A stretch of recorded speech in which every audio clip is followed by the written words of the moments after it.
What is going on, guys? It is Wrestlelamia here, back with some more news. Join us now as we look at the wildest news stories and rumors you need to know, including the truth behind WWE backstage heat. Has Chelsea Green suffered another injury? Is The Undertaker going to be on the main roster creative team? Sadly, more bad news for Jim Ross. Why John Cena now wears a suit everywhere? Is KAIRI saying AEW bound? And much more.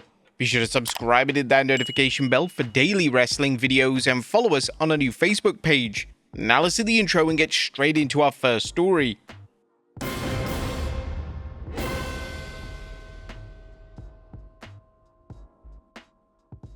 Now, first story looks at truth behind WWE backstage heat. Our top story today looks at the alleged real-life heat between Bron Breakker and Logan Paul. Earlier this month, former WWE personality Jonathan Coachman outright claimed that Breakker isn't a fan of Logan Paul backstage and he isn't pleased with his WWE booking. This came as a surprise to a lot of fans, and even Logan took to social media to question the allegation. But now in Logan's latest vlog, the relationship between Logan and Breakker has finally been addressed. They would joke about the supposed tension between the two, with Breakker even labeling the alleged heat as clickbait. The two had always got on well in Logan's vlog, so it was a rather bold claim from Coachman to begin with. Coachman has since responded to the rebuttal on his podcast, and instead of apologizing and admitting he got it completely wrong, he would deflect by bringing up his track record. He said I did it for clickbait. I don't do anything for clickbait. Somebody tells me something, and the person who told me, Vince, how many times have I said something here on the show, and either it's right away, or within a few months it becomes correct? Yeah, many times. Many times. I would say 90%. The only one I can remember being off on was Jericho, but a lot of people were off on that one. But most of the time, I have been like dead on. Yeah. And we're also not here to break news. Right. Like, we might do it once every 2 months or 3 months if I get some information. I could care less about clickbait because I hate clickbait. Now, this was just a crazy narrative to spin before it was even verified, and it's great to see that Logan Paul and Bron Breakker are having fun with Coachman's remarks. Next up, Logan Paul trolls an AEW star. Logan Paul always knows how to obtain cheap heat, and his latest vlog episode was no exception.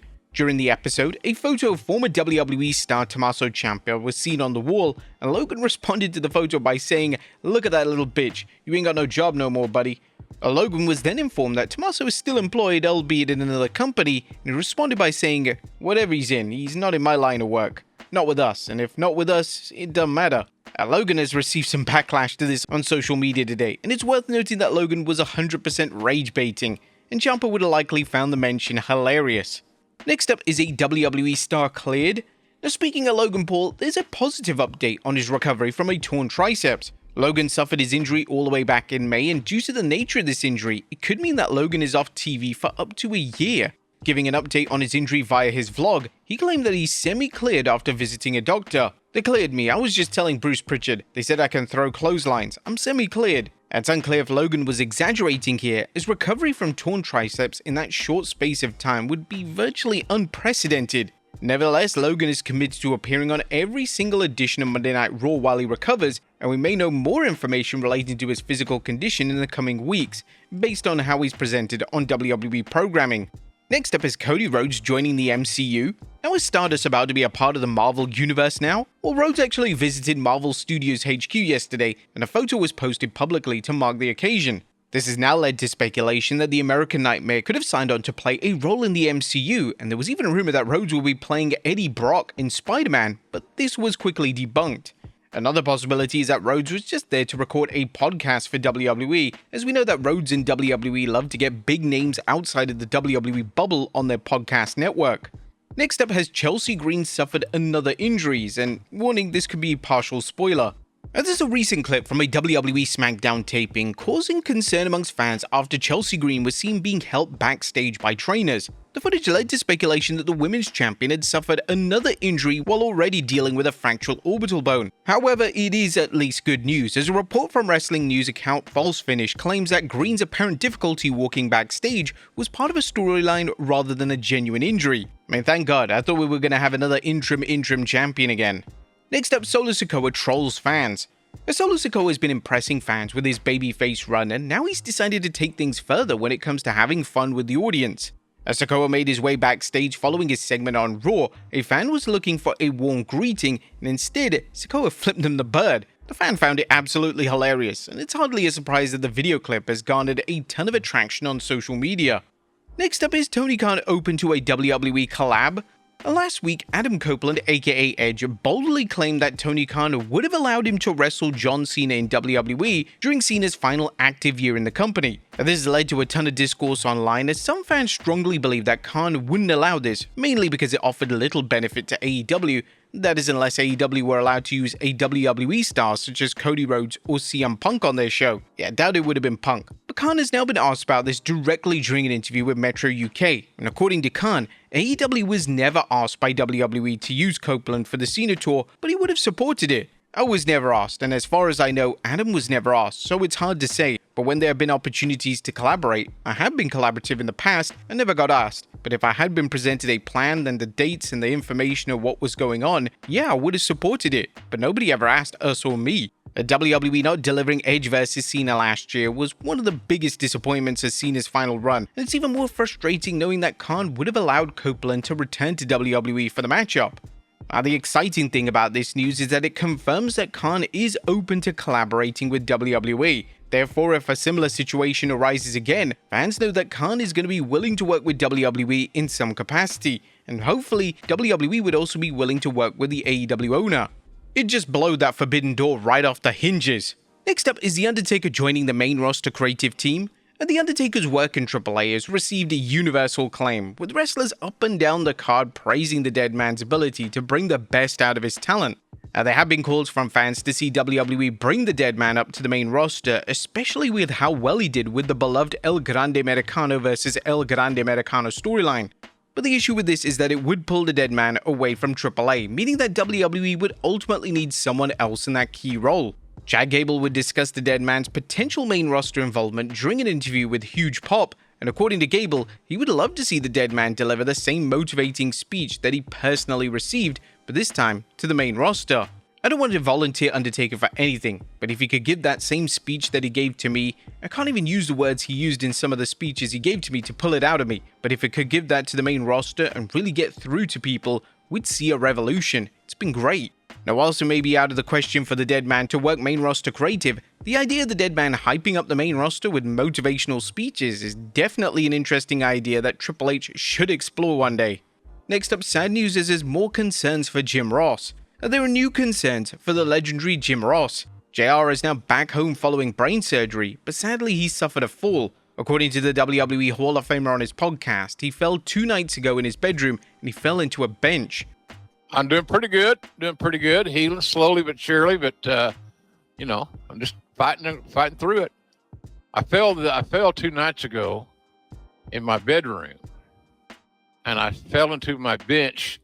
Chan bought a little bench that she set at the end of our bed so that her cat could get in the bed easier, and it's still there. But when I fell, I broke the son of a bitch and crashed and burned, and so my handyman came over and repaired it, so now it's solid. Like I told you, Connie, you and I can sit on it now with no problem.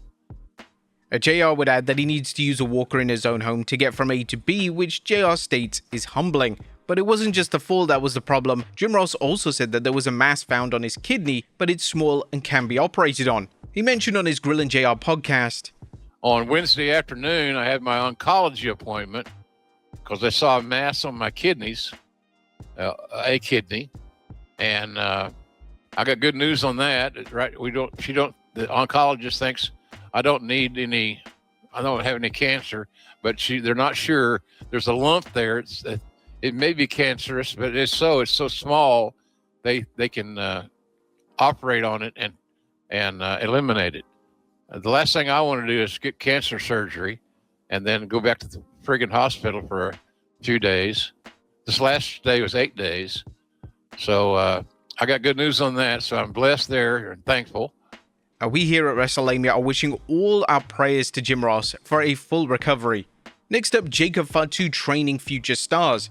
Jacob Fatu has emerged as one of the top stars in WWE over the past 2 years, and now we have more information relating to just how dedicated the former US champion is. According to fellow WWE star Natalya during an interview with TMZ, Fatu has been training with Natalya at the dungeon, and he drives 4 hours to train there.